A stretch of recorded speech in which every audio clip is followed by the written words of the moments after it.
નમસ્કાર મિત્રો, સ્વાગત છે તમારું આપણે એક નવા શોર્ટ વિડીયોની અંદર.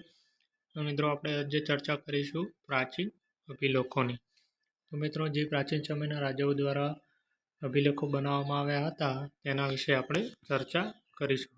ચાલો મિત્રો જોઈએ કે શું છે. તો મિત્રો સૌપ્રથમ વાત કરીશું કે પ્રયાગ અભિલેખ, તો જેની રચના સમુદ્રગુપ્તના સમયમાં થઈ હતી, જે ગુપ્ત વંશના રાજા હતા. ત્યાર પછીનો બીજો અભિલેખ છે હાથી ગુફા અભિલેખ, જે સમયના રાજા હતા રાજા ખારવેલ તેમના દ્વારા બનાવવામાં આવ્યો હતો. ત્યાર પછીનો અભિલેખ છે નાસિક ગુફા અભિલેખ, જે ગૌતમી રાજા દ્વારા બનાવવામાં આવ્યો હતો. ત્યાર પછીનો દેવપાંડા અભિલેખ, જે બંગાળના રાજા વિજયસેન દ્વારા બનાવવામાં આવ્યો હતો.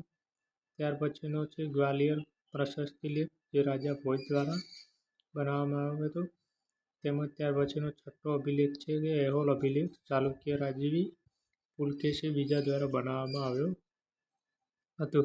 તો મિત્રો અભિલેખો જે જીકેના પ્રશ્નો હોઈ શકે છે, જેની અંદર પૂછાઈ શકે છે, જે આવનાર તલાટી છે ડીવાયએસઓ જેવી, તેમજ આવનાર એલઆરડીની પરીક્ષા પણ જે ટૂંક સમય 2027માં આવશે તેના માટે પણ પૂછાઈ શકે છે, જે તમે ગઈ કોન્સ્ટેબલની અંદર પણ જોયું છે.